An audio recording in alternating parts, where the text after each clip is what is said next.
people of YouTube, my name is Steve Gray. Thank you for watching. If you're newer, please hit that subscribe button, turn on that notification bell, leave a like, and feel free to comment down below what you would like me to do for future anime and cartoon related videos. Today we are talking about episode 3 and 4 of Akudama Drive, and basically, Hacker is OP. Hacker for the win.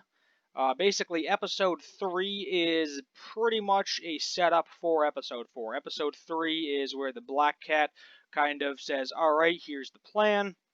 Here's what we are going to do. This is how it's going to happen. And then kind of bouncing ideas off the other Akudama in order to figure out the master plan behind everything. Hacker obviously is going to be the main guy for all of this because in a world that is all technology based, the hacker wins 99.9% of the time. So he basically has to figure out the weight of packages in order to get into the train so that particular person in the package does not get vaporized, which the only person light enough is, guess what, Swindler or Ordinary Person, whichever you prefer to call her. We're going to say Swindler because that's what everybody calls her in the show, because she, even if she's not technically Akudama, she is technically a swindler because she swindled everybody into thinking that she was actually super important when in reality, not so much. And basically, episode 3 minus the planning is a lot of her realizing, like, oh crap, like this could seriously get me up there with these guys, and she's just like watching them, be normal for a couple of minutes, but at the same time, there is intense psychological problems with the bulk of these people.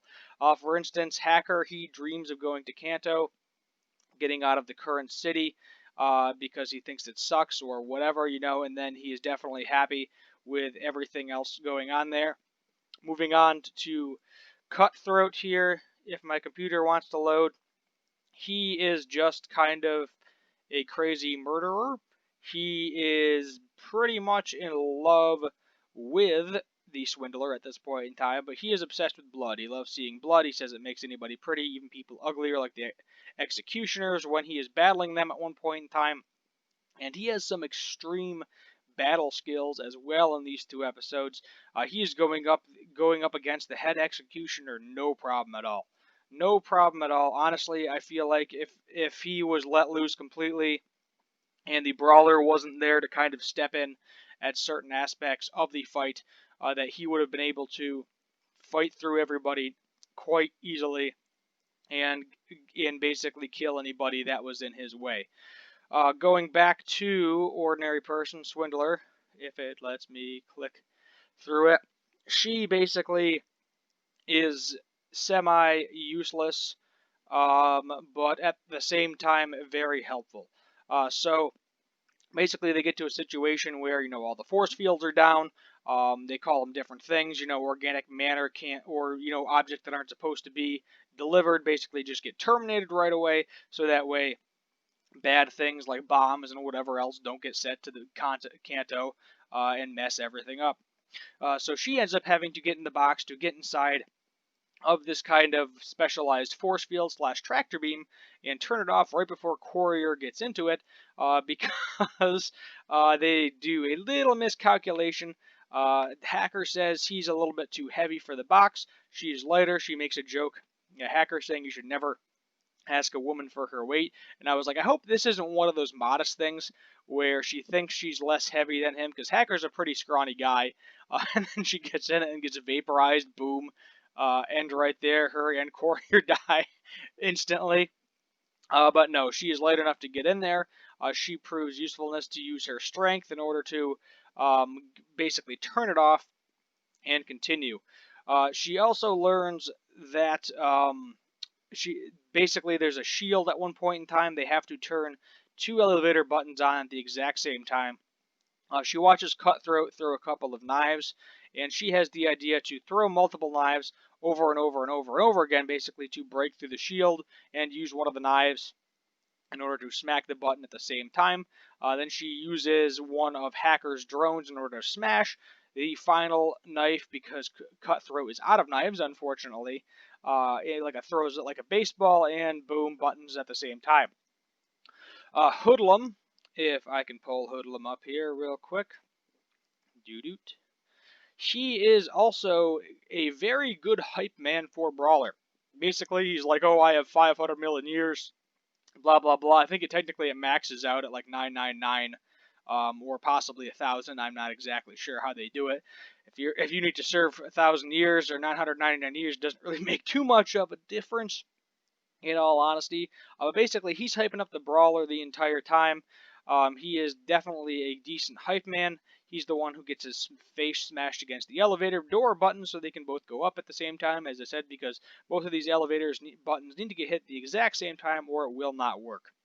And he actually ends up hitting one of the exterminators with a couch or something. I think it's like a couch or some sort of package. It knocks him out barely enough so that way the Brawler and Cutthroat can get in there, Courier can get in there in order to basically knock everyone out, complete the plan, etc. So let's move on to what Courier is doing for the bulk of this. So basically, he needs his bike in order to get the package and deliver it because he thinks it's going to be this huge, thing. Maybe there's some sort of anti-gravity type thing.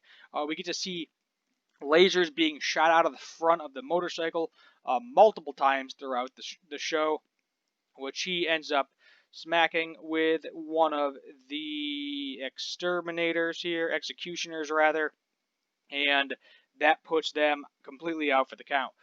So he is actually kind of not that strong. He's going up against the pupil, and she has beaten him pretty good by herself. No problem. He actually uses her to get the main executioner uh, to defend her so that way he can actually hit him, weaken him, because this main executioner guy is pretty OP. But basically, Courier is good to go. He says it's the best thing he can do when asked about, like, basically his background. We get a little bit of his background, because obviously the first two people we see are Courier and Swindler, are the first two that we see in the series. So obviously there's going to be a little bit of connection there. The Doctor seems to like him, constantly riding his motorcycle, making her funny jokes. She is saying, "Oh, don't you know it's easier to ride a motorcycle with a woman on it?" And Cutthroat's just like, "Ah, I'm here too." And I also didn't realize Cutthroat's pretty tall. Like he's I think he is one, if not the tallest person there. So that is interesting to see. Let's bring up the Doctor, because why not? She ends up saving Brawler's life at one point in time because he is going up against the Executioner and getting his butt beat pretty bad because Brawler, while very strong, doesn't have the best skill. He's learning, though, progressively, but he is definitely not as skillful as the Executioners, movement-wise. Basically, broad force is what he is, strength. He's got the abs, and when he gets serious, it gets pretty interesting. But at the same time, he basically sacrifices himself in order to save everybody and continue the plan as well. So she ends up saving Brawler's life as well. She uses like a poisonous mustard gas type thing to make the executioners distraught, and she definitely has a good part to play, but maybe not as important as the others. Moving on to Brawler himself. He has this great idea with the barriers, where basically Hoodlum is like, hey, there's this awesome guard on board. He is super strong. Nobody can defeat him. And Brawler is just all hyped up. He's like, yeah, I'm going to beat the crap out of him. I'm going to do it. Fight, fight, fight. That he's kind of got that Goku agenda where all he wants to do is fight and get stronger. And he figures out the only weak point in the barrier that's protecting the elevator button is what is creating the barrier itself, which are like these giant arches. So he literally just picks them up, knocks them down one by one. They get to the button on time. Everything's good to go. So what happens after that, all the fighting, everything else, basically they are out of time, unfortunately. They all end up in the dead zone. They are going to end up in the decontamination zone, which is inevitably going to kill all of them, which is very bad. However, they do technically meet their goal. So even though they didn't meet it on time, they met their goal completely. And we learn that Black Cat, kind of the person that is curating everything, the plan, seems kind of very depressed throughout this episode.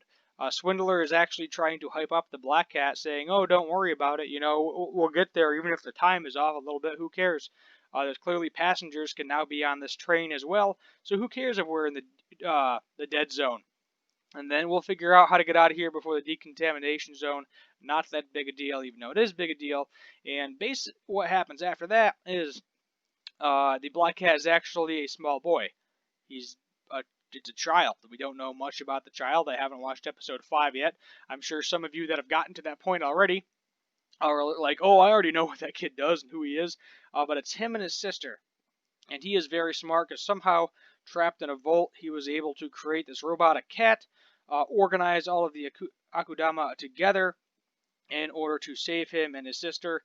And his sister, we know, is super powerful. I don't know how powerful he is, but his sister has the ability to use this flute, or I think it's more of a recorder rather, and put a force field around the entire train, which, keep in mind, at one point they cut the thing in half.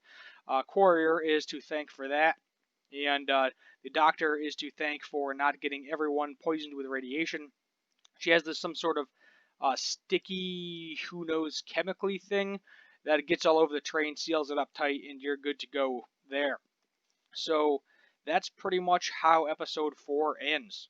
Episode 3, if we're rating them, I would say I'd have to rate episode 3 probably like a solid 7, because the reason behind that is basically it's not a lot of action. You know, this show definitely has shown us it has its fair share of action, but it is an excellent episode for some character development, some dialogue, and knowing exactly what's going to happen in the episode after that. So we are, good to go for the foreseeable future there. Episode 4, I'm going to give that a higher rating, give that an 8, because I know we got some more action. I know it's going to keep getting better. It doesn't seem like this anime is on the radar of a whole lot of people right now, and that's surprising. The animation is good at times. I've started growing used to it. I don't know if it was just the first episode that threw me off, but it's not doing the kind of 3D, 2D thing that I personally am not a fan of. If you have watched my reviews of One Punch Man Season 2, same issue I have. I don't care for the whole 2D, 3D thing. I just want it to be one or the other. And it does sometimes look blocky. If you actually look at the still frame of my thumbnail, you can kind of see it's a little bit blocky, not majorly annoying, but at the same time, I don't particularly. I'm not concerned about it. Let's put it that way. I can deal with the animation the way it is. Some people are like, "Oh, it's beautiful. It's on par with Demon Slayer." I don't consider it to be on par with Demon Slayer, but that one man's opinion, I guess, is the best way to describe that.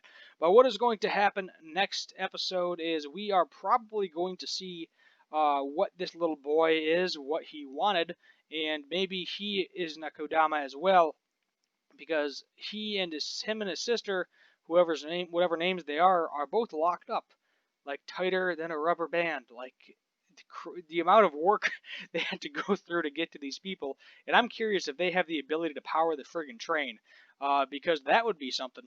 That would definitely be something. If that's why they're trapped, is because they have the ability to power the train. They know something about Kanto, because we know nothing about Kanto at this point in time. It's kind of like the Forbidden City, but that's where Hacker really wants to go, so I'm assuming we're going to get there. We're going to have to get there. There's nowhere else to go. The train can't be pushed backwards unless they have some sort of unknown power that we don't know about, which is a possibility, because if the girl had the ability to stop the train, I think she's got the ability to move it forward or backwards or whatever direction she wants to, whether it's in the dead zone or not. So we'll just have to wait and see what happens for episode 5 and 6. I'll try to get that out Thursday, hopefully, but no guarantees. You can look forward to the Jujutsu Kaisen review on Friday, most likely, and then the Yashime Princess Half Demon review on Saturday. Going to keep doing those until the seasons run out. So my name is Steve Gray. Thank you for watching, and as always, have a good one.